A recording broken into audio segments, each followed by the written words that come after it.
Crês, mas ainda tens muitas dúvidas.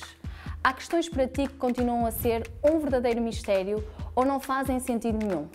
Este programa é para ti, vem desmistificar. Esta é a temporada número 2 de 14 programas, ao longo dos quais vamos tratar 7 temas que pessoas como tu e eu queremos ver um pouco mais esclarecidos. Hoje vamos desmistificar a vida consagrada com o padre Renato Pereira. Eu sou a Carolina Freitas e estou no Domus Carmeli e este é o Take 1.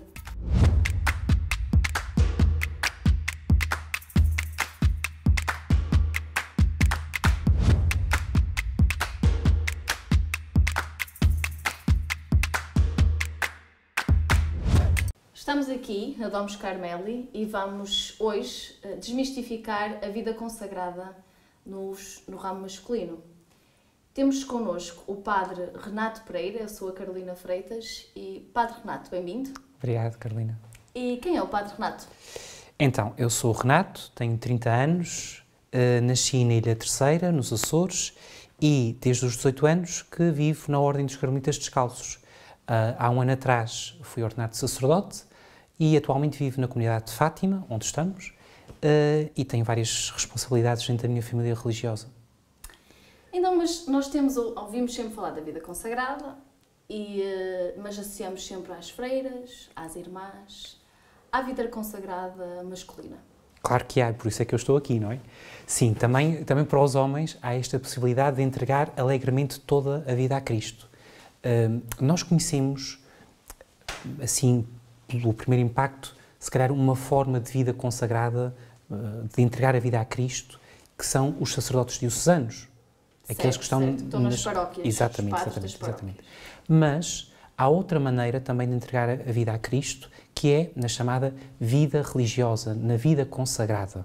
Vida religiosa na vida consagrada? Não, vida religiosa ou vida consagrada. São duas palavras, são duas expressões. E que neste caso, então se há uma diferença, o padre Renato insere-se na vida consagrada? Exatamente. Eu pertenço, digamos assim, a esta maneira de seguir a Cristo, que é de entregar a vida a Cristo, que é a vida consagrada. E como é que é? Olha, é muito belo, não é? Toda a consagração a Cristo, para nós, homens, como também para as mulheres, não é? É esta alegria total e isto que nos une a todos, de responder a um chamamento, de sentir esta provocação de Deus que vem ao nosso encontro e que nos pede não um pouco do nosso tempo, mas a totalidade da nossa vida. E que essa totalidade seja entregue em favor dos outros. Isto vamos dizer assim, o núcleo desta entrega da vida a Cristo, desta consagração da vida a Cristo. Independentemente da forma, seja na vida sacerdotal diocesana, seja nesta vida religiosa, sempre o coração de tudo isto é esta paixão por Cristo e esta paixão pela Igreja, ou seja, pelos outros, por servir os outros. Isto aqui é o centro, o núcleo, digamos assim. Não é assim tão conhecida a vida consagrada masculina, não é? Sim, por isso é que sim. eu comecei logo por freiras e irmãs, não é? Claro. Sim, porque muitas vezes nós, religiosos, como muitos de nós também somos sacerdotes, optamos por nos apresentar como padres. Exatamente. E por isso, às vezes, as pessoas ficam, mas há também outras maneiras de ser? Sim, há. Além disso, há muitas paróquias onde há, de facto, conventos, casas religiosas, residências de religiosos, mas não é algo assim tão estendido como a rede das paróquias, não é? Que é uma rede que percorre todo o território onde as pessoas habitam. E por isso, muitas vezes, as pessoas, a única maneira sobretudo os jovens, a única maneira que conhecem desta entrega masculina da vida a Cristo é, de facto, a figura de referência, que é o pároco, que é aquele sacerdote que na paróquia dinamiza a vida da paróquia, da comunidade paroquial. E pode existir vida consagrada sem ser padre? Sim, pode. Sim, e essa é uma especificidade. Aí está a especificidade da vida consagrada. Exatamente. Ou seja, no meu caso, eu sou religioso e sacerdote. Ok, mas pode ser religioso e não sacerdote. Exatamente. Que é o caso, pronto, neste caso, os padres das dioceses, não é? Os diocesanos, não são religiosos, mas são padres. Exatamente. Ok, mas então, a vida consagrada pode ser padre e pode ser religioso. Exatamente. E pode ser só, entre aspas, religioso. De facto, eu tenho irmãos, não aqui nesta comunidade, mas em outros países, que não pertencem, vivem na comunidade, são membros da nossa família religiosa, mas não se sentem chamados pelo Senhor a exercer o sacerdócio. E por isso são... Que é a Eucaristia, não é? Exatamente. Celebrar a Eucaristia, celebrar a reconciliação, ter Os reis não podem celebrar a reconciliação? Não. Isso é especificamente dos sacerdotes, não é? Ou seja, eu, como sou sacerdote, posso, exatamente, mas um religioso que não seja sacerdote não o pode fazer. De facto, é uma graça, é um serviço sacramental concedido aos sacerdotes. Não, isto é mesmo desmistificar, porque realmente eu não tinha a menor ideia, daí também vou fazendo aqui algumas perguntas para o Renato, que a maior parte dos homens também não sabe. Mas, de facto, eu não sabia, achava mais ou menos que a questão da Eucaristia era aqui entre a questão vida consagrada religiosa, vida religiosa e padres, poderia haver aqui uma diferença, padres ou freis. Mas a questão da reconciliação, não. Sim. E achava que realmente... Mas pronto, há aqui coisas específicas. Sim. Esta é uma delas. Sim. E há coisas em comum. Sim. A grande experiência em comum é esta, de entregar a vida a Cristo. Depois, o que nos torna um bocadinho específicos a nós, os religiosos, é, independentemente de sermos sacerdotes ou não é? Tanto, por exemplo, eu que sou padre e frade, como um frade que esteja aqui ao meu lado, não é? O que é que é específico da nossa vida? Em primeiro lugar, se calhar o que pode chamar mais a atenção, não é? É o facto de nós vivermos em comunidade. Eu como religioso, a não ser que tivesse uma missão muito especial, temporária, não é? Eu pertenço a uma comunidade de outros religiosos. Ou seja, eu não vivo esta vocação, não exerço todos os dias esta vocação sozinho. Os padres diocesanos têm essa especificidade. Normalmente vivem na sua comunidade paroquial, alguns podem viver na mesma casa, não é? Mas não têm uma vida comunitária. Se calhar, para começarmos aqui a perceber a especificidade da vida consagrada, não é? Esta especificidade é muito notória, não é? Mas depois também há um outro elemento que nos identifica muito, que é a questão de termos um carisma. Ou seja... Exatamente, carisma, espiritualidade... Exatamente, ou seja, o que nos une a todos, no fundo, é o seguimento a Cristo. Nós seguimos Cristo, nós os religiosos, como todos os cristãos. Os padres também seguem. Todos não seguimos. Há outro. Sim, exatamente, não, é só um, para todos, É só um. Exatamente, e todos os seguimos, seja na vida matrimonial, na vida sacerdotal, missionária, laical, religiosa. Nós, os religiosos, temos esta especificidade de o seguir pela imitação de 3 aspectos da sua vida, de toda a sua vida, mas sobretudo estes 3 aspectos, não é? O Cristo que é obediente, que é pobre e que é casto. E por isso temos os votos. Exatamente. Por isso é que fazemos voto de pobreza, de castidade e de obediência. E que assumimos isto como uma forma de existência. E depois ainda temos uma outra experiência que nos identifica muito, que é o carisma, que nós estávamos a falar. Nós dizemos que uma pessoa tem carisma, ou seja, tem algo especial, tem uma cor especial, digamos assim. Tem algo muito específico. Assim é também na vida consagrada. Nós falamos de vida consagrada, de vida religiosa, não é? Mas depois há muitas famílias religiosas, não é? Conforme os diversos carismas que o Espírito Santo foi fazendo nascer na Igreja. O Padre Renato é a Ordem Carmelita Descalça. Exatamente, mas há cartuchos, há jesuítas, há dominicanos. São os que estão mesmo em mosteiros, clausura. Exatamente, os que vivem uma vida de recolhimento total, não é? E depois há combonianos que vivem muito na missão, não é? Noutros países, exatamente, não é? Exatamente. Okay. A sociedade, por exemplo... Também há homens assim. Sim, Nós sim. só ouvimos falar das freiras ou das irmãs. Não, mas também há homens, não é? Alguns sacerdotes, outros não, que dedicam a sua vida alegremente a servir as comunidades ou então os países para onde são enviados como religiosos. E nesse caso, também havendo padres, conseguem celebrar aqui a Eucaristia exatamente, países, exatamente.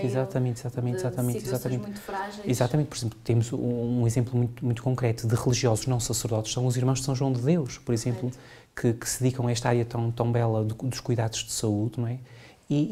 mas que o fazem... Aí é o carisma, não é? A especificidade de cada um. Exatamente. Os carmelitas é para a oração. Sim, sim, sim. Os São João de Deus, por exemplo, esta questão da hospitalidade. Exatamente. Da saúde. Sim, o cuidado dos doentes e o limite integral da pessoa também nesta dimensão da fragilidade, não é? Mas, por exemplo, temos os jesuítas que têm este carisma aberto de chegar aonde for preciso, para fazer o que for preciso. Mas a educação até, não é? Exatamente, a educação, a cultura. Temos os dominicanos que recebem por tradição esta questão de estudar, de buscar a verdade, não é? Temos os franciscanos que seguem esta experiência alegre de São Francisco de Assis e podemos continuar com imensos carismas, não é? Mas lá está, se pudéssemos aqui apontar 3 especificidades, não é? O que distingue um religioso é a sua vida em comunidade, o seu seguimento de Cristo nesta forma concreta da pobreza, da castidade e da obediência, não é? E esta questão de termos um carisma que dá a cada um de nós uma missão muito especial, uma existência única e uma missão única também. Isto é lindíssimo, não é? Sim, sim, Mas sim. é muito difícil chegar a percebermos onde é que Deus nos chama. Sim, é um caminho. Como é que eu sei que Deus me está a chamar ou para os carmelitas descalços ou para os dionianos, combonianos, todas as ordens que acabou de falar, ou seja, como é que eu sei qual é o carisma que Deus me está a chamar? Eu esperei muito tempo por uma carta registada. Ou um e-mail agora. Ou um e-mail, ou um WhatsApp, nunca chegou, até hoje nunca chegou. Deus, eu acredito muito que o Senhor é bom pastor. Nós rezamos aquele salmo do bom pastor e rezamos-lo com muita alegria. Sim, mas os jovens nessa fase não andam a rezar nada. Andam a sentir umas coisas quaisquer, sim, que não sabem o que é. Exatamente. E como é que isso se faz? Mas lá está. Alguns até andam a rezar, que já andam metidos à procura. Exatamente, metidos, entre aspas, mas à procura, exatamente. E há outros que são simplesmente conduzidos por esse bom pastor, sem o saberem, e que contactam às vezes com um religioso, que contactam com uma comunidade de vida religiosa, ou que contactam, por exemplo, com o exemplo de um sacerdote diocesano na sua paróquia, e que se sentem tocados, que se sentem interiormente provocados por aquilo, não é? A vocação... Um desconforto até da vida cristã. Exatamente, pode ser por aí, depois cada história é única e irrepetível, não é? Mas pode ser um contraste, pode ser a experiência de, mas eu também gostava de ser assim, ou eu noto em mim algo que é de acordo com a vida que esta pessoa leva, não é? Acho que Deus também fala muito neste primeiro sinal, que é o encantamento. Tudo começa com este encantamento, quase como numa relação entre duas pessoas, entre dois namorados. Há aquele dia em que a pessoa se encanta pela outra, não é? E às vezes o chamamento à vida religiosa, mas também à vida sacerdotal diocesana, começa com este encantamento, ou então com um desconforto. Mas lá está, o encantamento, fala aqui de encantamento...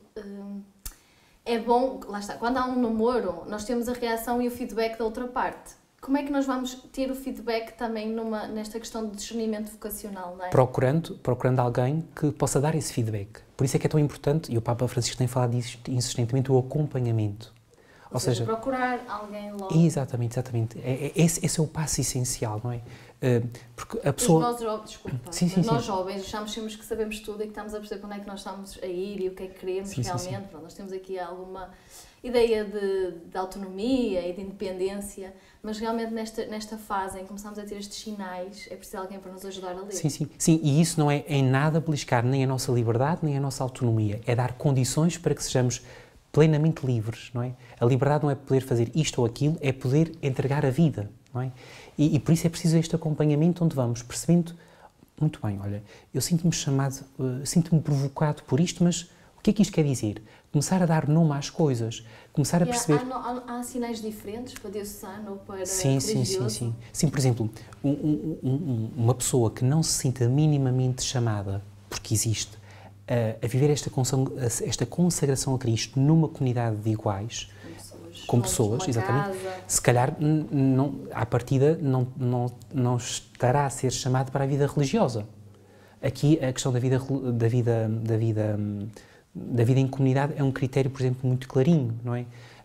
Tem que estar com outras pessoas que não conhece de lado nenhum exatamente. E que sabe que isso vai ter aqui, exatamente. que não é fácil. Sim, que é um caminho, é o caminho de uma vida inteira, umas vezes está com os irmãos, outras vezes está com outros irmãos, umas vezes vive nesta comunidade, neste convento, outras vezes noutra comunidade, noutro convento, não é? Mas tem que estar muito aberto, ou melhor, pelo menos tem que ter capacidades, tem que ter abertura para partilhar a vida com outros e tem que sentir que é chamado também a isto. E depois, além deste acompanhamento, que vai ajudando a perceber estes sinais, não é? Depois são experiências muito concretas. Por exemplo, quando há um jovem que se sente inquieto pela vida consagrada, não é? É normal que venha viver uns dias num convento. E é logo assim de Não, imediato? quer dizer, depende, pode ser logo, não é? Porque depois cada história é uma história, cada processo é um processo. A formação é diferente, padres diocesanos? Sim. A formação dos sacerdotes diocesanos ocorre nestas comunidades que nós ouvimos, não é? Instituições que são os seminários, não é? Ok. A nossa formação ocorre dentro das nossas casas, não é? E a formação de um religioso é muito pautada por este assumir o próprio carisma, por a pessoa faz a experiência, depois sente que se senta em casa, que se sente ali, que aquele é o seu lugar, não é?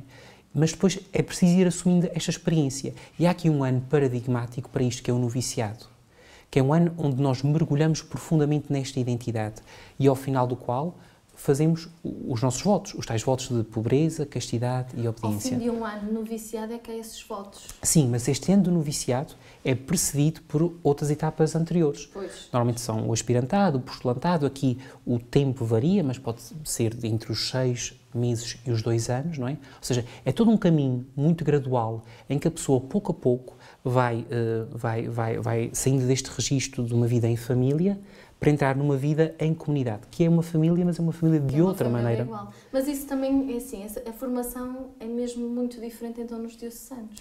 Sim, ou seja, os diocesanos não têm esta componente do carisma, não é? Ou seja, esta formação centrada em ir assumindo este carisma. Tem uma formação centrada naquelas dimensões que são essenciais, não é? Da formação humana, da formação intelectual, espiritual e pastoral, okay, que vão desenvolvendo ao longo de várias etapas. Por exemplo, os diocesanos nos seminários têm o ano propedêutico, não é? Que é este ano propedêutico. Propedêutico. Então, é uma introdução. É uma introdução. É quase como um aspirantado também, não é? Exatamente, em que eles passam desta vida nas famílias para uma vida em seminário, não é? E depois vão desenvolvendo o seu caminho, também fazendo a formação teológica, não é? E depois fazem, normalmente, depois aqui varia de diocese para diocese, há especificidades dos programas, não é? Mas fazem sempre um ano de inserção pastoral numa comunidade, não é? Mas os religiosos também têm essa parte. Sim, temos essa parte, mas o fundamental é a mesma comunidade. Exatamente, e esta assimilação do carisma no ano de noviciado e nos anos que se seguem, porque quando se faz os votos, não se faz logo para a vida inteira. Faz-se por 1 ou 3 anos, exatamente, e depois vai-se renovando até que chega um dia que a pessoa percebe, não, de facto é esta forma de vida que eu quero para sempre. Então aí faz a sua profissão perpétua, os seus votos solenes, não é? Em que de facto assume esta vida e este carisma e a pertence a esta família para sempre, não é? Claro que os que somos chamados ao sacerdócio e também normalmente os outros, vamos fazendo formação teológica, também fazemos o curso de teologia, mas o nosso itinerário não é tão pautado pelo curso de teologia, é mais pautado por esta absorção do carisma, não é? Pouco a pouco vamos tendo mais pertença, ou seja, mais direitos, entre aspas, mas também mais compromisso, mais deveres, entre aspas, com a família. É um tempo mais não para o conhecimento, o intelecto, digamos assim, mas é a sabedoria de coração, ou seja, afeiçoar-se àquela família, àquela forma de vivência, sim, àquelas pessoas, é mais ou menos isto. Exatamente. Claro que há uma dimensão intelectual, mas é sobretudo isso, sim, esse saborear e ir se integrando, ir formando a sua identidade. E no meio disto tudo, há muito mais oração para vocês do que para os outros padres? Não. Ou não? Vocês rezam mais? Não. Ou seja, cada um reza conforme a sua missão, conforme a sua vocação. Esta é a grande lei na vida da Igreja. Isso é muito bonito dizer, mas na realidade os padres diocesanos andam lá a fazer 1000 coisas. Não, mas eles rezam. Mas vocês estão aí mais tempo em comunidade, as orações, os tempos, é mais calmo, digo eu. Claro, isso pode ser a primeira impressão, não é?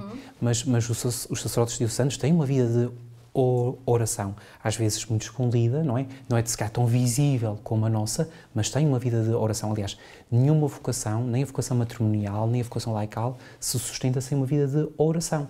Mas cada um tem uma oração conforme a sua missão. Não há os que rezam mais, os que rezam menos, os que sabem rezar melhor, os que sabem rezar pior. Isso não existe na vida da Igreja. Sei lá, estava a pensar, os carmelitas descalços, como a dedicação é tão grande, não é? Nesta relação de amizade e de oração com Deus, possivelmente vocês são a excelência na oração, digo eu. Devíamos ser. Não, mas depois pode entrar aqui a questão do tal carisma que falávamos há pouco. Sim, nós de facto, por carisma, temos esta dedicação especial à oração. Mas se formos pensar em tempo gasto na oração, se calhar os cartuchos teriam... Exatamente. Aqui não é questão de rezar mais ou menos, é rezar conforme a nossa forma de vida, conforme a nossa vocação, conforme a nossa missão. E a formação também passa por ensinar a rezar? E como é que é a rotina neste tempo? Como é que a oração se encaixa aqui nas vossas rotinas, mais ou menos? Sim, uma ideia. A nossa oração, aqui depois as formas de vida religiosa podem diferir um bocadinho, mas há sempre momentos de oração em comunidade, não é? Lá está, o elemento comunidade, apesar... É muito importante. Exatamente. Por exemplo, se calhar uma congregação como a minha, como os carmelitas descalços, temos muito mais oração em comunidade que, por exemplo, os jesuítas, que têm outro tipo de concepção da oração em comunidade, não é?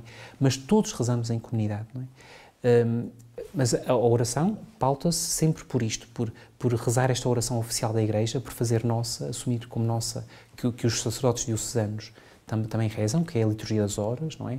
As laudes, as vésperas e depois as outras horas, não é? E depois, conforme o nosso carisma, conforme a missão de cada um, não é? Depois podemos prolongar esta oração em tempos específicos, de formas específicas, se calhar uns mais com oração Santíssimo, outros com oração mais silenciosa, outros, por exemplo, como os beneditinos, dando muita atenção à Lectio Divina. Depois, claro, todos fazemos adoração Santíssimo, todos fazemos Lectio Divina. Isto parece uma coisa assim muito cheia, realmente, que é difícil de conciliar, não é? Também porque, apesar de tudo, a vida consagrada também tem... Disse-me há um bocado que havia ramos em que havia... que estavam em missões e que também tinham bastante dias muito cheios. Claro. E que é difícil também... Está-me a dar a entender, é quase que há momentos em que vocês também não conseguem assim tanto rezar ou ter essa adoração ao Santíssimo como se calhar queriam ou eram melhor. Nós vivemos o esforço que todo o cristão vive para tentar encaixar na sua rotina a oração.